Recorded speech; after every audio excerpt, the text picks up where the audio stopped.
Could Denver Broncos ownership fire head coach Nathaniel Hackett if the team loses to the Jaguars in London?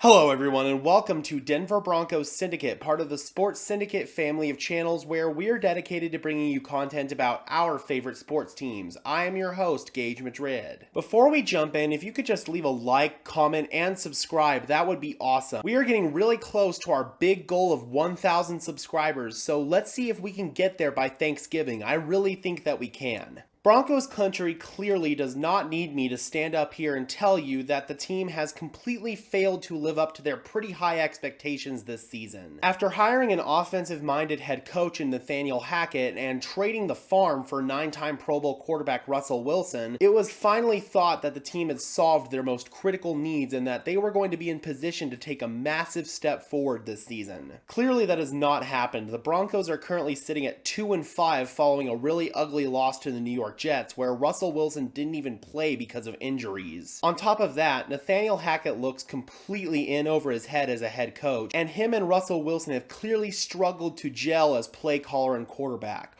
Not making excuses for Russell Wilson's play, though. He clearly needs to play better, too. He's missed throws, he's missed reads, and overall has just been inaccurate. The Broncos clearly have not gotten the Pro Bowl quarterback that they thought they were trading for so far. Hopefully Russell can turn it around, but at this point, under Nathaniel Hackett, I don't know if that's going to happen. In Sunday's loss to the New York Jets, we still saw some of the same issues with Nathaniel Hackett. The play calling and the play sequencing were overall questionable. There was some times where the clock management was questionable, and then some indecisiveness as to whether they were going to go for it on 4th down or kick a field goal. The team really struggled to convert on 3rd down and short, and that left them in 4th down and short situations, but they completely decided not to go for them, and it was clear that there was a lot of indecisiveness there from Nathaniel Hackett. Now, of course, head coach and quarterback were not the only big changes that the Broncos saw this offseason, as the team was purchased by an ownership group led by Walmart heir Rob Walton. The new ownership group has not seen the on-field product that they were promised when they purchased the team.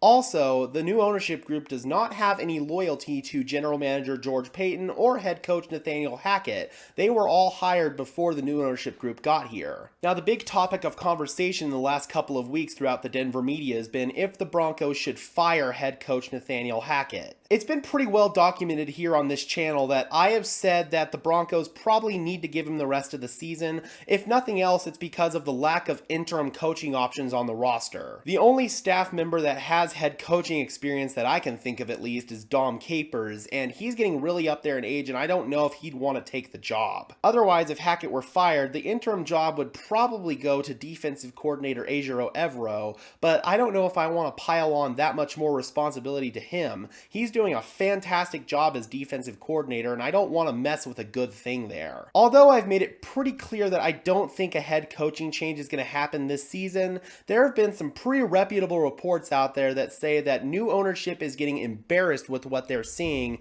and that it's a pretty strong possibility we could see an in-season move. Now, NBC Sports NFL insider Mike Florio recently appeared on The Rich Eisen Show. On the show, the topic of Nathaniel Hackett and the new Broncos ownership group came up. What I know is that they have a group of owners who did not hire Nathaniel Hackett, and the Walmart crowd, they're smart, they're rich, and they're ruthless. And I mean that in the most positive way that the word ruthless could be used. They're not going to make anything other than a calculated, strategic business decision about what to do with Nathaniel Hackett. Now, a little bit closer to home, Benjamin Albright, state-sponsored radio Broncos insider, and someone who's been a pretty reliable source of team information, had this to say in regards to if the Broncos will make a move at head coach if they lose to the Jaguars in London this Sunday. I would have said, and have, no in-season firing, and that they'd wait until after the year. but I know that ownership is embarrassed. Really felt a shift yesterday that if this doesn't get turned around and fast, that anything is possible. Now, much like me, as he stated in the tweet, Albright's been pretty dead set that no in-season coaching firing is going to be made. After our loss to the New York Jets on Sunday, the tone around the Denver Broncos building seems to have changed drastically. Just like Mike Florio said, with the richest owner in the history of professional sports, anything is possible. Ownership may be looking towards the future, and they can pretty clearly see that Nathaniel Hackett is not our future at that position. There's a chance that they just might want to cut bait now and get an early head start on candidates for next season. Although you obviously can't make a hire until next season, they can still do their due diligence. I think the word embarrassed that Benjamin Albright used is the most telling here. The Broncos' new ownership group clearly thought that they were getting one of the most premier franchises in the NFL when they made the transaction, and to this point, the team has just been anything but. Now, at this point, unless something drastically changes in the rest of the season, I think it's pretty clear that Nathaniel Hackett is going to go one and done as the Broncos head coach. Now, the question is, who's going to replace him next season if that happens? One name that has been floated around amongst Broncos country and by Mike Florio is former New Orleans Saints head coach Sean Payton, who obviously won a Super Bowl back in 2009 and is widely regarded as one of the best coaches in NFL history. Unfortunately, with Payton, it's not quite as simple as just going out and hiring him. The New Orleans Saints still hold his contractual rights until 2024 because he retired. Because of this, if some team were to go out there and hire Sean Payton, they would have to relinquish a ton of draft capital and financial compensation to the Saints.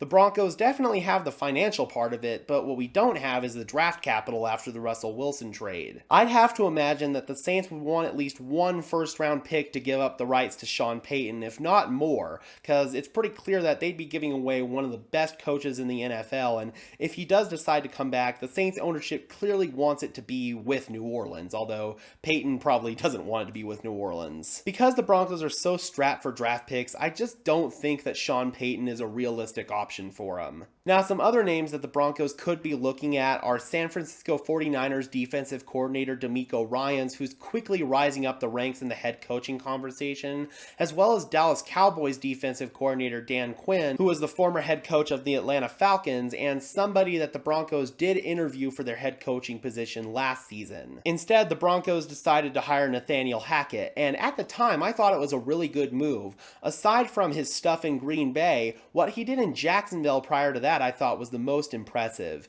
He made their offense look like a competent run offense with Blake Bortles as their quarterback. Granted, he did lean heavy into the run game there, but still, what he managed to do in the season that the Jaguars went to the AFC Championship game was really impressive. Thus far, though, Nathaniel Hackett and Russell Wilson just have not been able to mesh their two offenses together, and on top of that, Nathaniel Hackett looks like he's really struggling with the in-game responsibilities on top of the offensive play calling. In my previous video, I discussed that Nathaniel Hackett should probably at least consider relinquishing the offensive play calling duties as a desperate attempt to save face if nothing else. In that video, I talked about how probably the best candidate for the job is actually quarterback coach Clint Kubiak, who had previous experience as the Vikings offensive coordinator last season. I'm curious, Broncos country, do you think that the Broncos are going to fire Nathaniel Hackett in season? Drop those comments down below. I would love to hear from you. Be sure to leave a like on this video as well as subscribe and ring the bell so these videos appear in your notification feed. And while you're at it, be sure to follow me on Twitter at Gage Madrid NFL for even more Broncos coverage.